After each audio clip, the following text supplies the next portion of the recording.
السلام علیکم ورحمۃ اللہ وبرکاتہ۔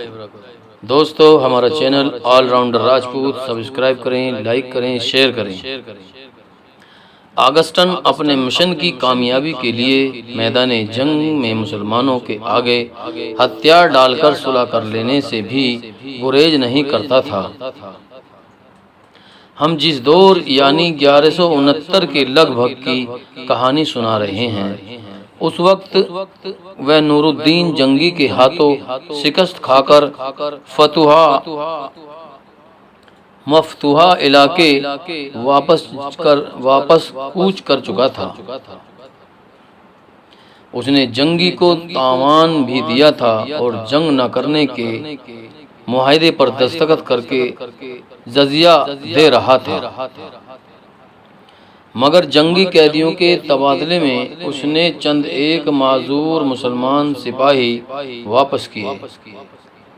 تندرست قیدیوں کو اس نے قتل کر دیا تھا اور اب وہ کرک کے قلعے میں اسلام کی بیج کنی کے منصوبے بنا رہا تھا۔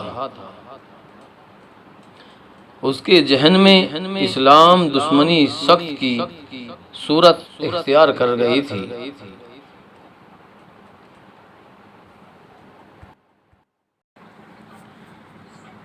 اس کے ذہن میں اسلام دشمنی سخت کی صورت اختیار کر گئی تھی۔ اس کی بعض چالیں ایسی خفیہ ہوتی تھیں کہ اس کے اپنے صلیبی کمانڈروں اور جرنیل بھی اسے شک کی نگاہوں سے دیکھا کرتے تھے۔ اس پر اپنے ساتھیوں نے یہ الزام عائد کیا تھا کہ وہ اندر سے مسلمانوں کا دوست ہے اور ان کے ساتھ سودا بازی کر رہا ہے۔ ایک یورپی مورخ آندرے آزوین کے مطابق اس الزام کے جواب میں ایک 12 اگسٹن نے کہا تھا ایک مسلمان حکمراں کو پھنسانے کے لیے میں اپنی کنواری بیٹیوں کو بھی اس کے حوالے کر دوں گا۔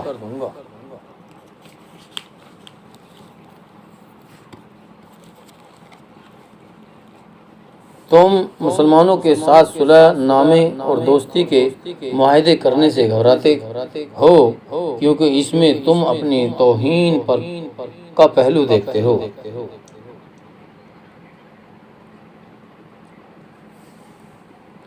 تم یہ نہیں سوچتے کہ مسلمان کو میدان جنگ کی نسبت صلح کے میدان میں مارنا آسان ہے۔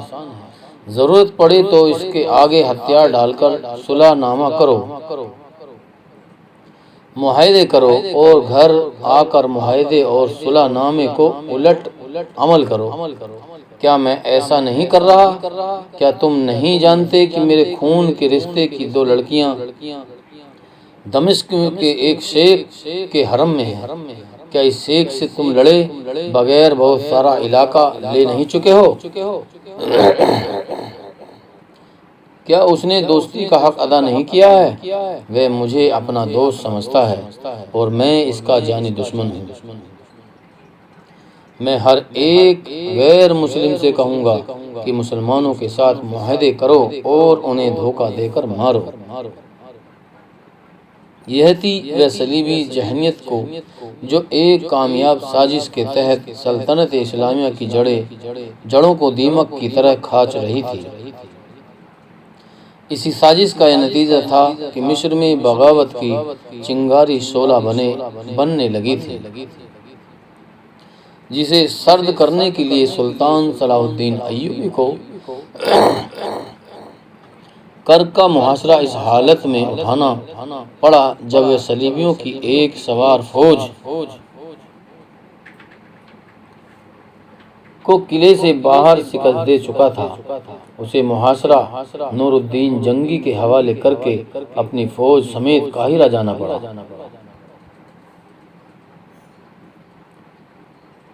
وہ دل برداشتہ تو نہیں تھا، لیکن دل پر بوجھ ایسا بوجھ تھا جو اس کے چہرے پر صاف نظر آ رہا تھا۔ اس کی فوج کے سپاہی اس خیال سے مطمئن تھے کہ انہیں آرام کے لیے قاہرہ لے جایا جا رہا ہے، لیکن دستوں کے وہ کمانڈر جو سلطان صلاح الدین ایوبی کے عزم اور لڑنے کے طریقہ کار کو سمجھتے تھے، حیران تھے کہ اس نے نور الدین جنگی کو فوج سمیت کیوں بلایا اور محاصرہ کیوں اٹھایا ہے۔ وہ تو فتح یا شکست تک لڑنے کا قائل تھا۔ اس کے ہیڈ کوارٹر کے 2-3 سالاروں کے سوا کسی کو علم نہیں تھا کہ مصر کے حالات بہت خراب ہو گئے ہیں اور سوڈان میں تقی الدین کا حملہ ناکام ہو گیا ہے۔ اسے خیریت سے پیچھے ہٹانا ہے۔ سلطان ایوبی کے ساتھ علی بن سفیان بھی تھا، وہی مصر کے اندرونی حالات کی رپورٹ کے لیے آیا تھا۔ سلطان ایوبی نے کرک سے کوچ کے حکام کے ساتھ یہ حکم بھی دیا تھا کہ راستے میں بہت کم پڑاؤ کیا جائیں گے اور کوچ بہت تیزی ہوگا۔ اس حکم سے سب کو شک ہوا تھا کہ کچھ گڑبڑ ہے۔ سفر کی پہلی شام آئی، فوج رات بھر کے لیے رک گئی۔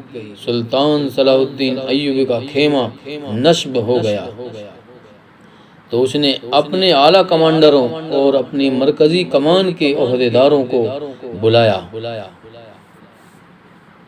اس نے کہا، آپ میں زیادہ تعداد ان کی ہے جنہیں معلوم نہیں کہ میں نے محاصرہ کیوں اٹھایا ہے اور میں فوج کو قاہرہ کیوں لے جا رہا ہوں۔ بے شک محاصرہ ٹوٹا نہیں، آپ میں کوئی بھی پسپا نہیں ہوا، لیکن میں اسے اگر شکست نہیں تو پسپائی ضرور کہوں گا۔ میرے رفیقوں، ہم پسپا ہو رہے ہیں اور آپ یہ سن کر حیران ہوں گے کہ آپ کو پسپا کرنے والے آپ کے اپنے بھائی ہیں، اپنے رفیق ہیں۔ وہ صلیبیوں کے رفیق بن چکے ہیں اور انہوں نے بغاوت کا منصوبہ بنا لیا ہے۔ اگر علی بن سفیان اس کے نائب اور غیاث بلبس چوکس نہ ہوتے تو آج آپ مصر نہ جا سکتے تھے۔ وہاں صلیبیوں اور سوڈانیوں کی حکمرانی ہوتی۔ ارسلان جیسا حاکم صلیبیوں کا اعلی کار نکلا۔ وہ علی ادریس کے 2 جوان بیٹے مروا کر خودکشی کر چکا ہے۔ اگر ارسلان غدار تھا تو آپ اور کس پر بھروسہ کریں گے؟ حاضرین پر سناٹا طاری ہو گیا۔ بے چینی اور اضطراب ان کی آنکھوں میں چمک رہا تھا۔ سلطان ایوبی نے خاموش ہو کر سب کو دیکھا۔ اس دور کا ایک واقعہ نگار قاضی بہاؤالدین شداد کی کسی غیر مطبوعہ تحریر کے حوالے سے لکھتا ہے کہ 2 قندیلوں کی کانپتی ہوئی روشنی میں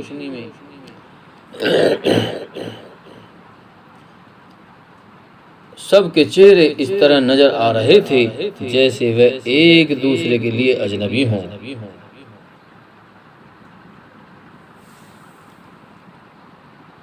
وہ آنکھیں بھی نہیں جھپکتے تھے۔ سلطان صلاح الدین ایوبی کے الفاظ سے زیادہ اس کا لب و لہجہ اور انداز ان پر اثر انداز ہو رہا تھا۔ سلطان ایوبی کی آواز میں روز والا جوش نہیں بلکہ لرزہ سا تھا جو سب کو ڈرا رہا تھا۔ اس نے کہا، میں یہ کہہ رہا ہوں کہ آپ میں بھی غدار ہیں، معافی نہیں مانگوں گا۔ میں آپ کو یہ بھی نہیں کہوں گا کہ قرآن پر حلف اٹھاؤ۔ آپ اسلام اور سلطنت اسلامیہ کے وفادار ہیں۔ ایمان بیچنے والے قرآن ہاتھ لے کر بھی وفاداری کا یقین دلایا کرتے ہیں۔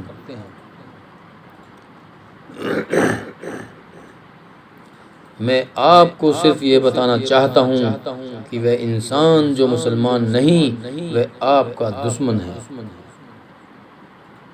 دشمن جب آپ کے ساتھ محبت اور دوستی کا اظہار کرتا ہے تو اس میں اس کی دشمنی چھپی ہوئی ہوتی ہے۔ وہ آپ کو آپ کے بھائیوں کے خلاف اور آپ کے مذہب کے خلاف استعمال کرتا ہے، اور جہاں اسے مسلمانوں پر حکومت کرنے کا موقع ملتا ہے وہ مسلمان مستورات کی عصمت دری اور اسلام کی بیج کنی کرتا ہے۔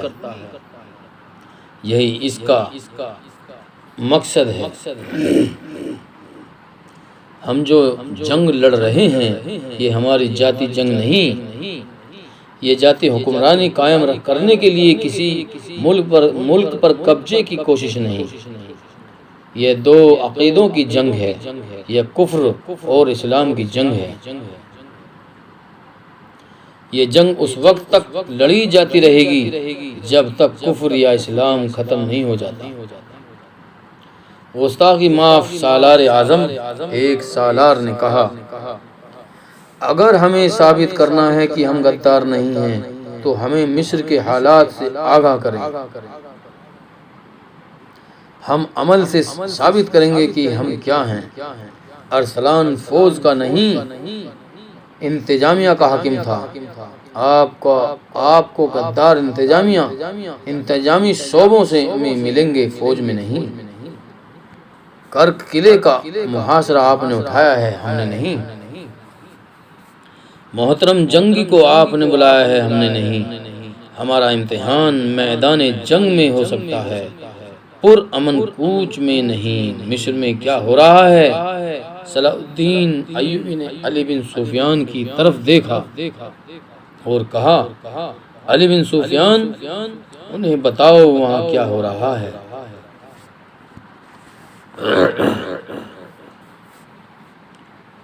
علی بن سفیان نے کہا، غداروں نے دشمن کے ساتھ مل کر سوڈان کے محاذ کے لیے رسد رکھوا لی ہے، منڈیوں سے غلہ غائب کر دیا ہے، دیہاتی علاقوں میں اجنبی لوگ آ کر غلہ اور خوردنوش کی دیگر اشیاء خرید کر لے جاتے ہیں، گوشت ناپید کر دیا گیا ہے، رسد اگر بھیجی جاتی ہے تو دانستہ تاخیر کی جاتی ہے۔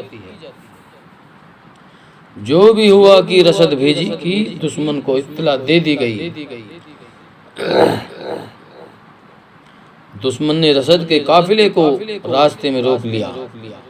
شہر میں بدکاری عام ہو گئی ہے، جوئے بازی کے لیے ایسے دلچسپ طریقے رائج ہو گئے ہیں کہ جن کے ہمارے لڑکے عادی ہوتے جا رہے ہیں۔ دیہاتی علاقوں سے فوج کو بھرتی نہیں ملتی اور جانور بھی نہیں ملتے، فوج میں بے اطمینانی پیدا ہو گئی ہے، ہمارے قومی کردار کا تباہ کرنے کے سامان پیدا کر دیے گئے ہیں۔ انتظامیہ کے حکام چھوٹی چھوٹی ریاستوں کے حکمراں بننے کے خواب دیکھ رہے ہیں، انہیں یہ لالچ صلیبیوں نے دے رکھا ہے۔ ان حاکموں کو باہر سے بے دریغ دولت مل رہی ہے، چونکہ سلطنت اور امارت کا انتظام انہی لوگوں کے ہاتھ میں ہے،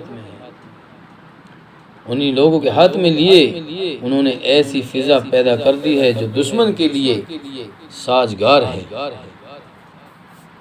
سب سے زیادہ خطرناک صورت یہ پیدا ہو گئی ہے کہ دیہاتی علاقوں میں عجیب و غریب عقیدے پھیل رہے ہیں، لوگ غیر اسلامی اصولوں کے قائل اور پابند ہوتے جا رہے ہیں۔ اس میں خطرہ یہ ہے کہ ہمیں فوج انہی علاقوں سے ملتی ہے اور ہماری موجودہ فوج انہی علاقوں سے آئی ہے۔ وہ بے بنیاد اور غیر اسلامی عقیدے فوج میں بھی آ گئے ہیں، کیا آپ نے اس کا تدارک نہیں کیا؟ حاضرین میں سے کسی نے پوچھا۔ جی ہاں، علی بن سفیان نے کہا، میرا تمام تر شعبہ مجرموں کے سراغ لگانے اور انہیں پکڑنے میں مصروف ہے۔ میں نے اپنے جاسوس اور مخبر دیہاتی علاقوں میں بھی پھیلا رکھے ہیں، مگر دشمن کی تخریب کاری اتنی زیادہ بڑھ گئی ہے کہ اس کے آدمیوں کو پکڑنا نہایت مشکل ہو گیا ہے۔ مشکل یہ ہے کہ ہمارے مسلمان بھائی دشمن کے جاسوس اور تخریب کاروں کو پناہ اور تحفظ دیتے ہیں۔ کیا آپ یہ سن کر حیران نہیں ہوں گے کہ دیہاتی علاقوں کی بعض مسجدوں کے امام بھی دشمن کی تخریب کاری میں شامل ہو گئے ہیں؟ یہ تو ہو نہیں سکتا کہ انتظامیہ فوج کے سپرد کر دوں۔ سلطان صلاح الدین ایوبی نے کہا، فوج جس مقصد کے لیے تیار کی گئی ہے یہ اسی کی تکمیل کا فرض ادا کرتی رہے تو سلطنت کے لیے بھی بہتر ہوگا، اور فوج کے لیے بھی۔ جس طرح ایک کوتوال سالار نہیں بن سکتا، اسی طرح کوئی سالار کوتوال کے فرائض سر انجام نہیں دے سکتا۔ البتہ کو یہ ضرور معلوم ہونا چاہیے کہ کوتوال کیا کر رہا ہے۔ ہر سالار کو باخبر رہنا چاہیے کہ انتظامیہ کیا کر رہی ہے، کیا واقعی فرائض میں کوتاہی تو نہیں کر رہی۔ میرے رفیقو، ہمیں خدا نے تاریخ کی سب سے زیادہ کڑی آزمائش میں ڈال دیا ہے۔ مصر کے حالات آپ نے سن لیے ہیں، سوڈان کا حملہ ناکام ہو گیا ہے۔ تقی الدین اپنی غلطیوں کی بدولت سوڈان کے صحرا میں پھنس کر رہ گیا ہے۔ اس کی فوج چھوٹی چھوٹی ٹولیوں میں بکھر گئی ہے، اس کی پسپائی بھی ممکن نظر نہیں آتی۔ میں یہ کہہ نہیں سکتا کہ محترم جنگی فتح کر لیں گے یا نہیں، لیکن اسے بھی میں اپنی ناکامی کہتا ہوں۔ آپ انتہائی مشکل حالات میں بھی میدان جنگ میں دشمن کو شکست دے سکتے ہیں۔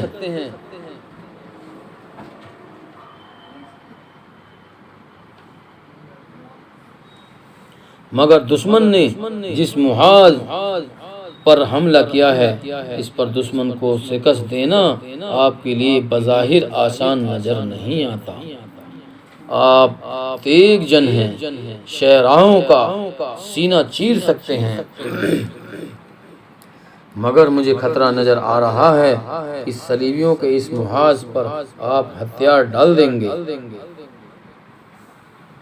حاضرین میں چند ایک جوشیلی پرعزم آوازیں سنائی دی۔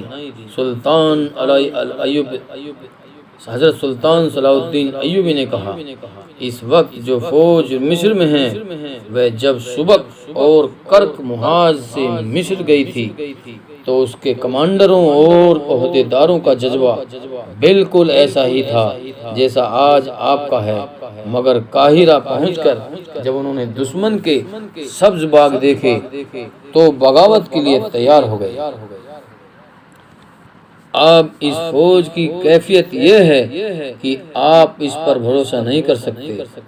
ہم ایسے ایک کمانڈر اور عہدیدار کا قتل کر کے دم لیں گے، ایک سالار نے کہا۔ ہم سب سے پہلے اپنی صفوں کو غداروں سے پاک کریں گے، ایک اور نے کہا۔ میں اس قسم کی جوشیلی اور جذباتی باتوں کا قائل نہیں، سلطان صلاح الدین ایوبی نے کہا۔ حاضرین کا جوش غضبناک ہو گیا۔ یہ وہ لوگ تھے جو سلطان صلاح الدین ایوبی کے سامنے بات کرنے سے ڈرا کرتے تھے، مگر اب یہ سن کر کہ فوج کی وہ نفری جو مصر میں ہے دشمن کی تخریب کاری کا شکار ہو کر اپنی سلطنت کے خلاف بغاوت پر اتر آئی ہے، تو وہ لوگ آگ بگولا ہو گئے۔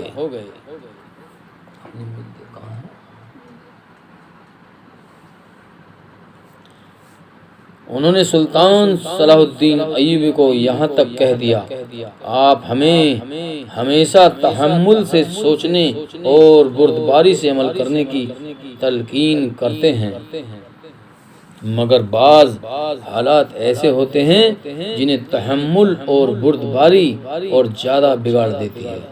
ہمیں اجازت دیں کہ قاہرہ تک ہم ایک بھی پڑاؤ نہ کریں۔ ہم آرام اور خوراک کے بغیر متواتر سفر کریں گے۔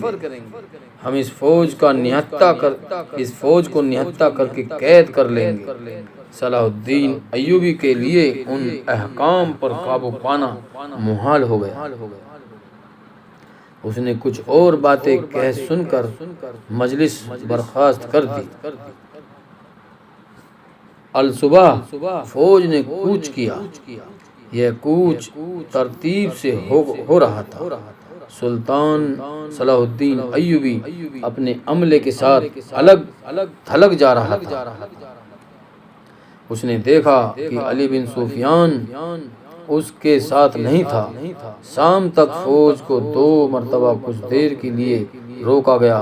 شام گہری ہونے کے بعد بھی فوج چل رہی تھی۔ رات کا پہلا پہر ختم ہو رہا تھا جب سلطان صلاح الدین ایوبی نے رات کے قیام کے لیے فوج کو روکا۔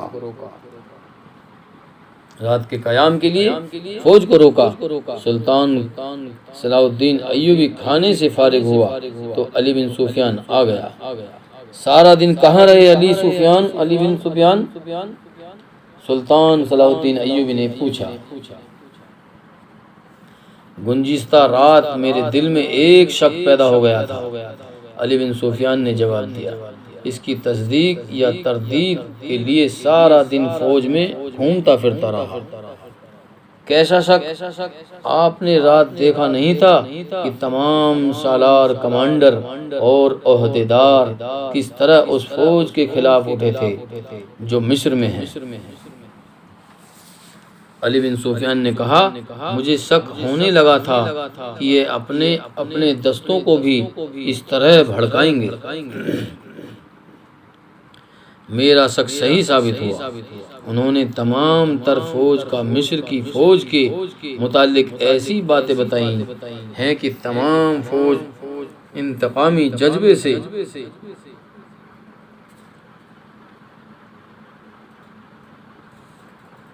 مشتعل ہو گئی ہے۔ میں نے سپاہیوں کو یہ کہتے سنا ہے کہ ہم محاذوں پر زخمی اور شہید ہوتے ہیں اور ہمارے ہی ساتھی قاہرہ میں عیش کرتے ہیں اور اسلامی پرچم کے خلاف الگم بغاوت بلند کرنا چاہتے ہیں۔ ہم جاتے ہی انہیں ختم کر دیں گے، پھر سوڈان میں پھنسی ہوئی فوج کو مدد پہنچائیں گے۔ قابل صدر احترام امیر، اگر ہم نے کوئی پیش بندی نہ کی تو قاہرہ میں پہنچتے ہی کھانا جنگی شروع ہو جائے گی۔ ہماری یہ فوج انتقامی جذبے کے جیسے اثر غصے میں ہیں اور ہماری مصر والی فوج پہلے ہی بغاوت کے بہانے ڈھونڈ رہی ہے۔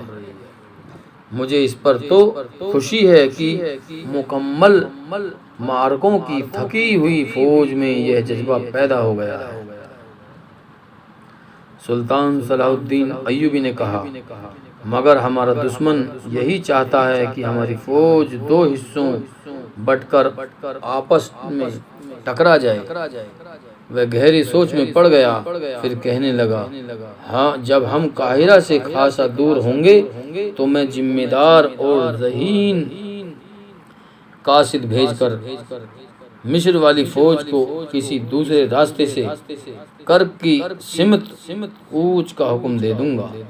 شاید میں خود آگے چلا جاؤں اور اس فوج کو کوچ کرا دوں تاکہ یہ فوج جو ہمارے ساتھ ہے جب وہاں پہنچے تو وہاں اسے اس فوج کا کوئی سپاہی نظر نہ آئے۔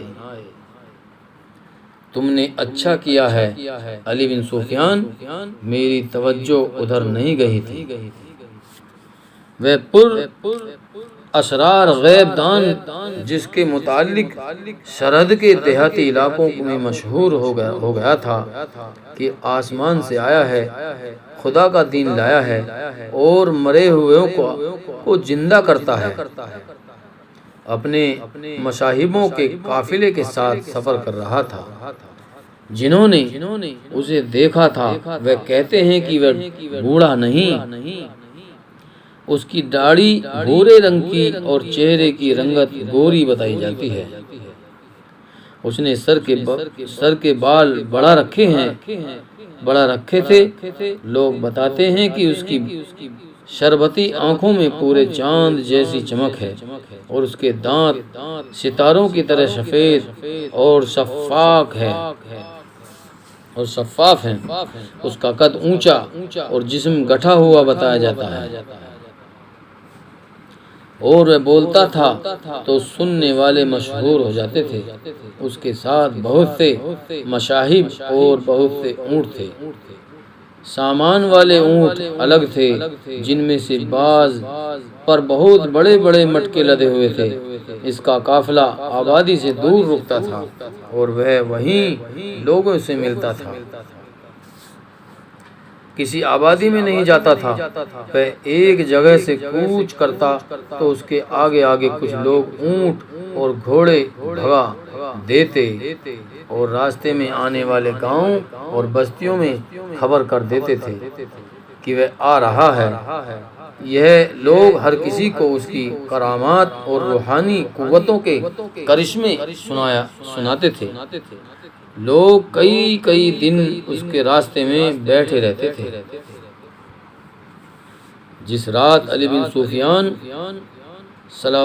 سلطان صلاح الدین ایوبی کو بتا رہا تھا کہ محاذ سے قاہرہ کو جانے والی فوج مصر میں مقیم فوج کے خلاف مستعال ہو گئی ہے، اس رات وہ غیب دان قاہرہ سے بہت دور ایک نخلستان میں خیمہ جن ہوا۔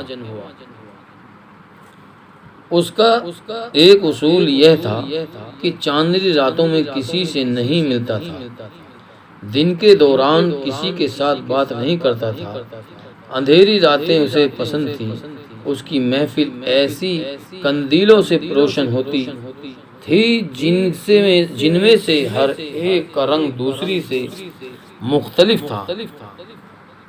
ان روشنیوں کا بھی ایک تاثر تھا جو ظاہرین محفل کے لیے طلسماتی تھا۔ وہ وہاں جہاں خیمہ جن ہوا تھا اس سے کچھ دور ایک بستی تھی جس میں زیادہ تر مسلمان اور کچھ سوڈانی حبشی رہتے تھے۔ ایک بستی میں ایک مسجد بھی تھی جہاں کا امام ایک خاموش طبیعت انسان تھا۔ ایک جوان سال آدمی کوئی 1.5 مہینے سے اس کے پاس دینی تعلیم حاصل کرنے آیا کرتا تھا۔ یہ آدمی جو اپنا نام محمود بن احمد بتاتا تھا کسی دوسری بستی سے مسجد میں جایا کرتا تھا۔ اس کی دلچسپی امام مسجد اور اس عالم کے ساتھ تھی، مگر اس کی ایک دلچسپی اور بھی تھی۔ یہ ایک جوان لڑکی تھی جس نے اسے اپنا نام سعیدہ بتایا تھا۔ سعیدہ کو محمود اتنا اچھا لگا کہ وہ کئی بار اسے اپنی بکریوں کا دودھ پلا چکی تھی۔ دوستو، ہمارا channel all round Rajput subscribe کریں، شیئر کریں، لائک کریں۔